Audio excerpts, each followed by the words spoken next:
Estamos de volta ao programa Bate-Papo. Antes de chamar a nossa convidada, pegue já o seu celular, seu computador, seu notebook e acesse www.tdtnews.com.br. Fique por dentro de tudo que acontece na nossa cidade, no nosso estado, no Brasil e no mundo, no nosso site. E além de você ficar antenado, ficar por dentro de tudo que acontece, você acompanha o nosso programa em tempo real. Isso mesmo, pegue já o link e compartilhe para geral. tdtnews.com.br. Recebemos agora em nosso programa ela que é tabeliã de notas e registro civil, a senhora Alcione Montani. Primeiramente, seja bem-vinda. Uma satisfação. Muito obrigado por reservar um tempinho e falar, né, dúvidas assim, esclarecer dúvidas da população. Muito obrigado.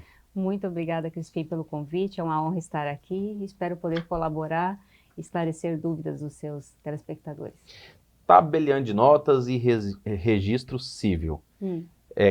Hoje nós vamos falar popularmente sobre cartório, né? Esclarecer algumas dúvidas, mas de antemão já a primeira pergunta: o que é um tabelião? O que é uma tabeliã?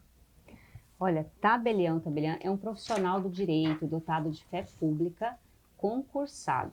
Né? A Constituição de 88, ela já prevê lá no artigo 236 a realização de concursos públicos para a escolha.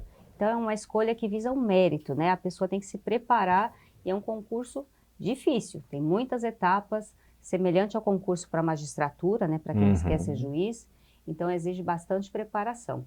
E nós, aprovados em concurso público, recebemos a delegação pública, esse termo técnico, que é a permissão para que a gente administre um cartório.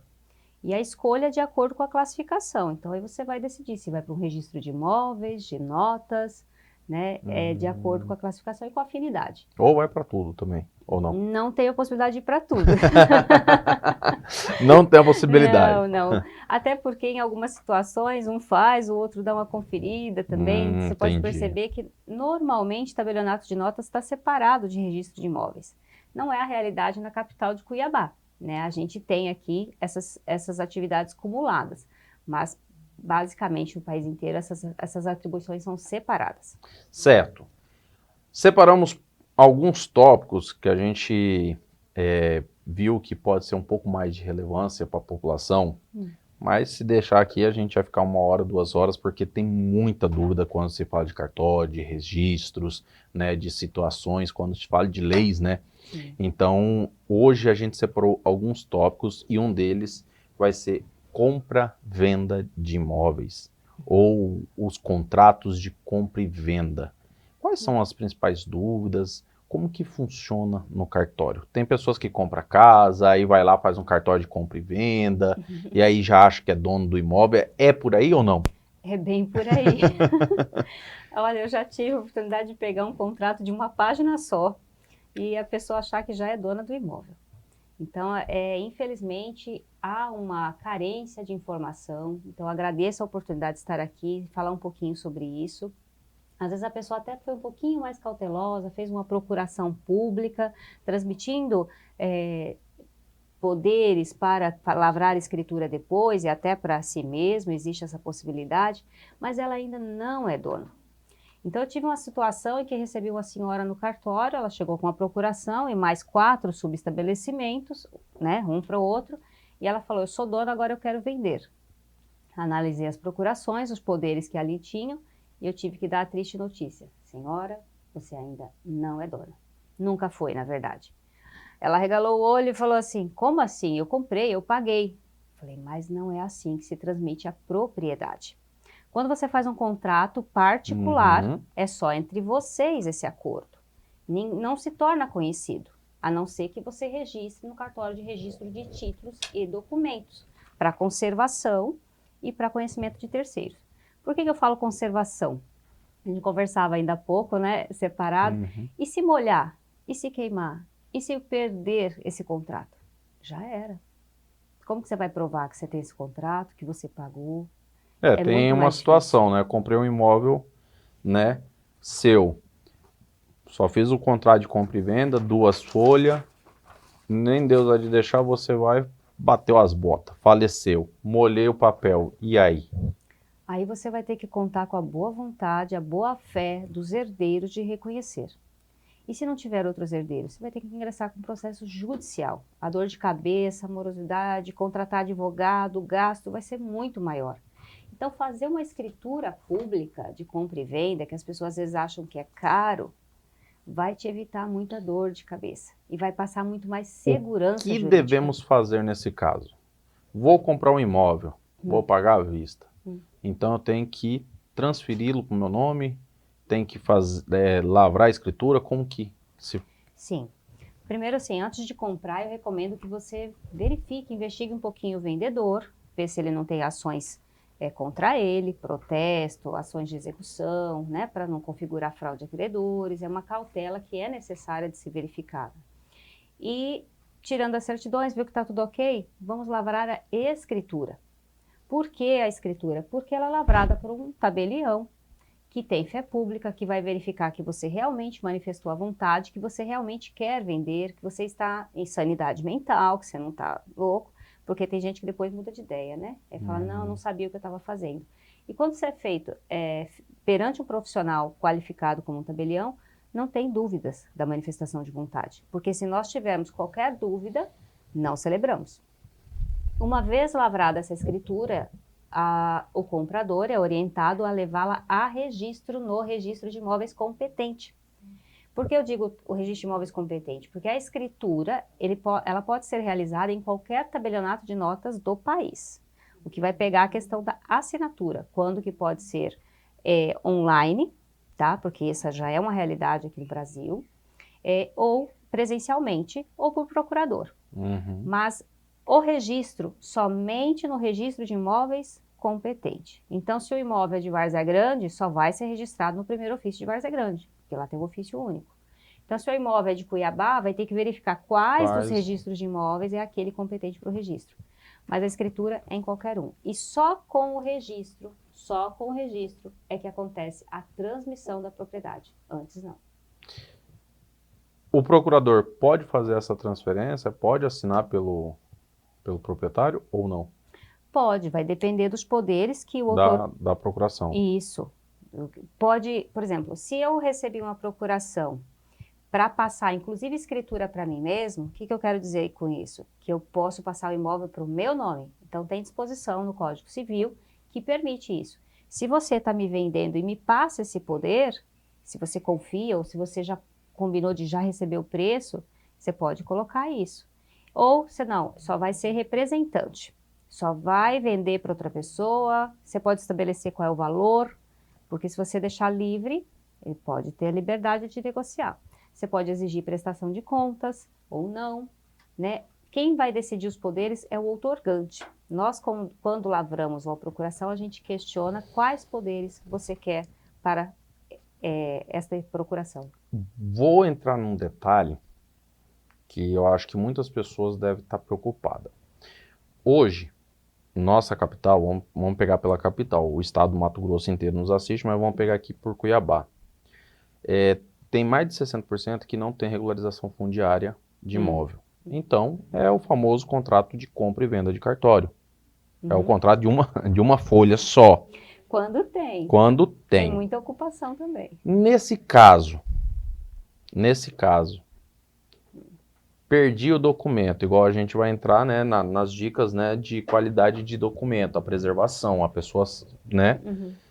Como que funciona? Como que fica? Vamos ver. Vamos colocar aqui, eu tenho essa residência, ela não é escriturada, não tem, mas já estou aqui, isso perante ao órgão público, tem como eu provar, eles vão estar aqui, tá, beleza.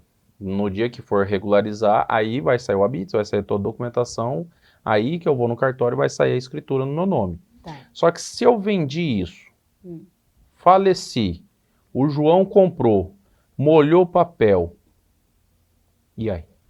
A gente vai ter que verificar quais documentos tem nesse momento e que são válidos. Primeira coisa a ser feita é buscar a certidão atualizada do imóvel, a matrícula dela, desse imóvel, para saber em nome de quem que está. Se você comprou só com contrato particular, obviamente não está no seu nome. E a gente vai verificar essa cadeia dominial, em quem que está e se é possível, vamos supor, em nome de quem está atualmente, transmitir para você. Se for possível essa transmissão, você lavra uma escritura de compra e venda desse proprietário para você e resolve. Não tem uma receita fechada, cada caso é um caso. Se porventura não tem condição, a pessoa morreu, você desconhece quem está lá na matrícula, é muito antigo, se você não tem contratos que provam, ou se tem, mas é só um contrato particular, não transmite a propriedade, às vezes a última saída é a uso capião. Então, você vai ver em quais das modalidades de uso capião se enquadra. Por exemplo, qual o tempo de posse, a maneira que você ingressou. Hoje, você um pagou. uso capião é de quanto tempo? Tem de 5 anos, de 10 anos, de 15 anos, e até de 2 anos, Aí, mas é questão familiar. Aí vai da investigação, no caso, de situações e situações. Nós, tabeliães de notas, temos o dever de orientar as partes, e a gente faz isso com muita maestria. Primeiro, assim, o cliente chega, ele conta uma história e acha que aquilo é suficiente. Então, a gente tem que fazer um processo assim, de investigação, verificando se aquilo realmente, se não é, e o que mais a gente pode verificar. Porque, às vezes, ele pede um procedimento, mas, às vezes, a solução está em outro, mais rápido, mais econômico. Então, a gente busca facilitar para a pessoa. Só que tem situações que não tem o que fazer. Você analisa e fala, olha, aqui não tem jeito, vai ter que ser pela uso capião mesmo. Então, vamos supor que você já está aqui há 10 anos. Você mora aqui, você está exercendo a função social da propriedade, você está recolhendo tributos. Você vai ter que juntar toda essa documentação, todo esse histórico, vai ter que contratar um advogado, mas dá para fazer em cartório. Esse procedimento agora já é uma realidade em todo o Brasil, e aqui no Mato Grosso, em Engenho Velho também, né, que a gente pode fazer. Tem regras muito claras, muito específicas, onde que você pode fazer, como fazer, e é só observar.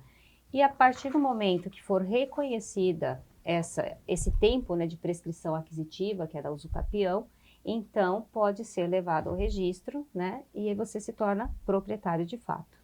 Certo. Nosso bate-papo hoje é com a Alciane Montani, ela que é tabeliã lá de Engenho Velho, nossa querido município lá de Santo Antônio do Leveger. Bom, então aquele velho contratinho de uma folha, abre o olho, fica esperto aí que, né, pode te complicar, gente, pode complicar. E principalmente quando você vai realizar seu sonho, que compra de casa, compra de imóvel, é praticamente uma realização de um sonho, sim, na maioria das vezes. Então vamos fazer as coisas certinho, é um pouco mais burocrático, é um pouco mais delicado, mas, gente, é o correto, é o que tem que ser feito. E falando em realizações de sonho, agora vai dar pano pra manga. Eita. Vamos falar de casamento? Vamos falar dos cartórios da vida? Porque tem gente que hoje fala que é solteiro, mas na verdade é divorciado. Tem gente que fala que é casado, mas na verdade não é casado, é solteiro. Judicialmente. Então tem todo esse contexto. Separações de bens. Como que funciona essa sopa toda de casamento? Pois é, eu ia falar salada, mas pode ser sopa também. De fato, há uma confusão muito grande com relação ao estado civil. Coisa simples pra gente. Eu te pergunto, qual é o seu estado civil? Ele fala solteiro, mas na verdade ele é divorciado ou é viúvo. Mas como ele está desimpedido, vamos dizer assim, ele se auto-intitula solteiro. Mas olha, quem já foi casado uma vez, ou quem é viúvo ou viúva, nunca mais volta a ser solteiro. O estado civil é de casado, ou viúvo, ou solteiro. Então existe muita confusão. E neste final de semana a gente celebrou o casamento social. Lá em Engenho Velho foram 16 nubentes, né, casais habilitados para o casamento. E um deles não pudemos realizar porque houve confusão nesse ponto. Ele se declarou solteiro. Mas era divorciado. Todo o processo de habilitação foi feito como solteiro, teve uma falha numa certidão lá também. Mas eu conversei com ele e percebi que não houve má fé, né, de se declarar solteiro e querer esconder um casamento anterior. Não houve má fé. Isso se torna muito culturalmente Alcione, igual a gente estava conversando, você pega hoje, principalmente os jovens, eles juntam, né, o famoso União Estável, amaziado, aí vai fazer um cadastro numa loja, aí tipo, tá o marido, a mulher, porque casou, hoje ele fala que é casado. Ah, Estado Civil, é casado, mas por que está morando junto? Se torna cultural. Pois é. Ou também é divorciado no papel, só que aí você tá solteiro, você tá, né? Não tem mais ninguém. Qual que é o seu estado civil? Sou solteiro. E acaba virando, às vezes, cultural, igual a senhora mesmo acabou de mencionar. Não teve má fé, mas foi algo cultural que eu acho que é no país inteiro isso. Sim, e tem pessoas formadas que também não têm esse esclarecimento. Então, é interessante a abertura do seu programa para falar sobre isso, porque as pessoas precisam se orientar, até para saber como se apresentar. Porque gera repercussão, o Estado Civil ele gera repercussão. Se você é casado, a gente já tem que pensar logo qual é o regime de bens. Se você está comprando, dependendo do regime de bens, você vai precisar do cônjuge junto para assinar, ou não, mas no momento de venda, vai estar vendendo junto o cônjuge, ou vai precisar da anuência dele, então tem repercussão.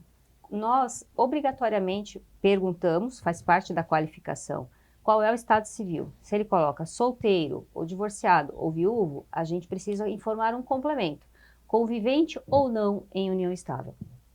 Isso a gente é obrigado a colocar, então a gente precisa que a pessoa declare, sou convivente em união estável. Mas convivente em união estável não é um estado civil. Então ele continua com o estado normal. Ou é solteiro, convivente, ou é divorciado, convivente, ou é viúvo, convivente. Bom, é um detalhe, pessoal, vou até colocar nessa câmera que tá pegando nós dois aqui. É um detalhe que é simples, mas pode te dar muita dor de cabeça.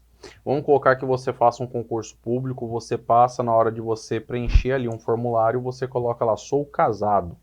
Porque realmente você mora junto, você tem ali uma união estável mais de 5, 10 anos com a pessoa, mas no cartório, civilmente, você é solteiro. Aí você coloca lá no seu concurso público, você é casado. Aí você passa, vai, né, a fichinha vai lá e depois eles vão pedir a lista de documentação. Aí nessa lista vai vir certidão de casamento e você não tem.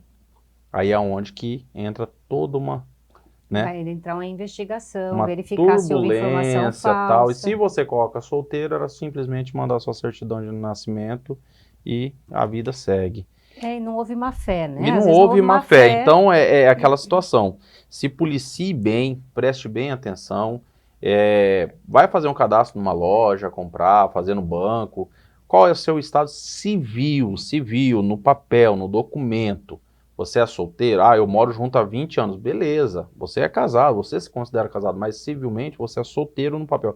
Porque você pode ter dores de cabeça no futuro. Mas eu acho que o mais viável é a gente regularizar definitivo, né? Ah, eu sou favorável ao casamento, né? Vamos casar. Ir lá, colocar no preto, no branco, como diz a Modoto, casa e acabou. Passa muito mais segurança. Outro dia eu estava falando sobre isso, porque casamento ainda é diferente de união estável. As pessoas acham que é a mesma coisa, mas não é, tem diferença. E às vezes essa diferença você só vai perceber quando a união acaba. Seja por discórdia, seja porque um dos conviventes faleceu. E se você não tem sequer uma escritura pública de reconhecimento dessa união, aquele que ficou vai ter um trabalho redobrado. Primeiro ele vai ter que provar que vive em união estável. Isso daí a gente está passando uns altos e baixos na nossa família, porque o meu pai ele faleceu, né? Na verdade é meu padrasto, mas é meu pai que me criou dos 2 anos de idade, e ele era união estável com a minha mãe. E tipo, faleceu. Até para enterrar, depois de enterrar, ele tem, né, teve as filhas dele tá em vida, nem aqui não mora em São Paulo, então, tipo assim, deu uma turbulência, umas situações aí, umas azias, que por falta de uma oficialização. Então, a gente tem que pensar num contexto geral. Às vezes, até o senhor que está assistindo, a senhora que está assistindo, vocês moram 50 anos junto e tal, mas vai lá, só regulariza, só casa no cartório. Não é caro, é uma coisa que é para a vida toda. Depois que falecer alguma coisa, até para enterrar fica fácil. É mais fácil. Falar o português claro, até para enterrar, para você poder assinar, não, tá aqui o documento, sou casada, tal, porque se não tiver, até você provar que focinho de porco não é tomada, gente, É um Dá trabalho. transtorno muito grande e você passa uma raiva muito grande. Isso é tanto na morte quanto na vida, em outras situações que a gente passa. E na morte ainda é mais dolorido, porque você está no luto, que E ainda tem acabou que de ficar correndo atrás acontecer. de documentação, autorização, Exato. documentação e não sei o quê, sendo que uma coisa que pode ser mais simples. Muito mais simples. Numa separação também é muito mais fácil. Aí é onde que a gente vai entrar agora, as separações de bens, que existem várias, né, modalidades Regimes ali, de bens. regimes de bens ali. Mas deixa eu só acrescentar uma coisa para os seus ouvintes, Hum. que quem já está convivendo em união estável há muito tempo, 5, 10, 20 anos, você pode casar, e aí começa de agora para frente, ou você pode Retroativo. optar pela conversão da união estável em casamento. Existe essa possibilidade. Então, vocês vão declarar, né, perante o tabelião, o registrador civil, há quanto tempo vocês convivem em união estável. Então, essa data pode retroagir. Não vai ter cerimônia. Um dos quesitos, né, da lei é que não vai ter a cerimônia, a celebração, porque já foi lá desde antes. Mas existe essa possibilidade, você pode converter a Se eu união quiser estável casar em desde casamento. 2010, eu posso. Não é que você vai casar desde Não, 2000. no papel vai estar lá que o meu casamento foi hoje, 2023, com a data, O mas registro foi agora, mas porém a gente, a União está junto desde 2010, um exemplo. isso, você vai ter que me apresentar alguns Sim, elementos. sim, com uma comprovação, Isso, tudo, para evitar fotos, registro. fraudes e tal, a gente precisa ter Uhum, cautela quanto a isso, mas existe esse instituto jurídico, é possível, é viável para resguardar. Porque às vezes vocês compraram juntos uma casa, por exemplo, uhum. e aí, como é que vai ficar? É dos dois, não é dos Ou dois, é falar só de mal do um? outro também, né? Tem gente que começa os dois ali junto, no fundo do poço, aí chega lá em cima, na hora que sai do poço, separa, aí fala, não, esse aqui já era meu, e os dois não tinha nada, e depois os dois têm tudo, aí os dois não tem nada. Então, meu filho, meu irmão, na hora que você separa, os dois, aí você vai ver o que é o de verdade. Então faz o preto no branco, que não tem erro. É só colocar ali, assinar e acabou. Eu costumo usar um ditado que é assim: o dito pelo não dito vale o escrito. Então escreva Exatamente. qual é a vontade de vocês, o que vocês combinaram, não tem que dar satisfação para ninguém, é o casal. O que vocês querem? Querem administrar patrimônio separado? Quer misturar? Coloca no papel. Se for particular, não quero gastar, então faz um particular, reconhece firma, registra no RTD, de alguma forma para ter conservação e valer depois, né? Para ter segurança para quem fica. Espero que tenha servido algumas dicas, tá, gente? Mas Também. o melhor é você procurar um cartório mais próximo aí no seu município, na sua cidade, tá? O mais certo é igual a doutora falou, assine, coloque no papel, faça, né, o casamento, a sua escritura, preserve bem os seus documentos. Sim. A vantagem de você fazer os registros conforme a lei pede, se no caso de extravio, de uma perca, alguma coisa, é só você pedir uma certidão e está tudo ok. União estável, eu tenho um documento, molhou, rasgou, você perdeu, não vale de nada. Então, se você é casado, é só pedir uma segunda via, pedir lá uma certidão que você tem de novo. E a escritura do imóvel é a mesma situação. Doutor, se nós ficar aqui, nós vai ficar o programa inteiro. Tem muito assunto. Tem muito assunto. Espero contar com a senhora de novo aqui para a gente Tô à esclarecer mais disposição. dúvidas. Esses dois tópicos eu quis entrar um pouco mais, que são, acho que, o que é mais aquecido, né? Que é compra e venda e a parte do cartório, né? O casamento. Tá. Só para finalizar, a parte de tabela de preços. Gostaria que a senhora falasse para a gente como que é. É tabelado nível estadual, nível nacional, municipal, ou cada cartório é Deus por si, cada um por todos? Como que funciona? Não, nós devemos seguir a lei, para tudo tem lei. Até mesmo para todos que estão nos assistindo, né, para ter essa noção, porque às vezes a pessoa ela tá no interior, vou lá para a capital que é mais barato. Então, às vezes tem essa, né? Sim, pode ter esse equívoco. Esse equívoco Então, aí. O valor é estadual, a tabela vale para o estado todo, não importa se o cartório está lá no distrito como o meu, Isso se desde tá na capital, reconhecimento de firma a certidão. tudo. Inclusive para ter alteração, atualização de valor, tem uma lei todo final de ano para poder atualizar. Então, o valor do serviço é igual dentro do estado. Então, aqui em Mato Grosso é uma tabela. Em São Paulo é outra tabela. Mato Grosso do Sul é outro, Mato Acre é Grosso, outro, e Então, assim cada vai. estado tem a sua tabela. Tem uma lei federal que deu essa permissão para os estados estabelecerem a tabela como achava que seria melhor. Mas aqui dentro é a mesma coisa. A diferença de um município para o outro, se você for observar a incidência do ISSQN, Imposto sobre Serviços de Qualquer Natureza, que nós, prestadores de serviço de cartório, também sofremos a incidência. Então, há municípios que permitem a transferência desse tributo para o usuário do serviço. Então, se você fez uma autenticação de cópia, você vai pagar o valor da tabela mais o ISS. Isso. Em municípios como o que eu atuo, né, Santo Antônio não permite esse repasse. Então é isento. Paga?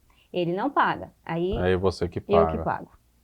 Final do mês emito um boleto de tudo que foi de ISSQN e pago.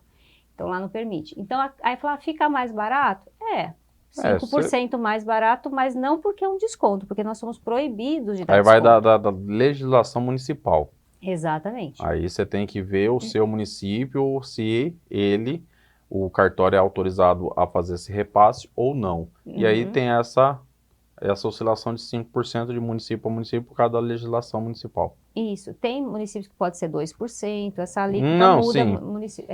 Aí vai 2% até 6%, se não me engano, alguma coisa assim. Então, mas desconto, isso é muito comum a gente, pedir usuário desconto. chegar e pedir não desconto. Trabalha por com favor, desconto. Vou fazer 2 escrituras, dá para dar desconto? Não posso. Casamento, vou casar em 20. Vou casar. Vou casar em 20, juntei mais 20 casal. Trouxe gente para casar. Não posso. Aí tem os casamentos. Voltando só lá no casamento, senhora, desculpa interromper e voltar um pouquinho.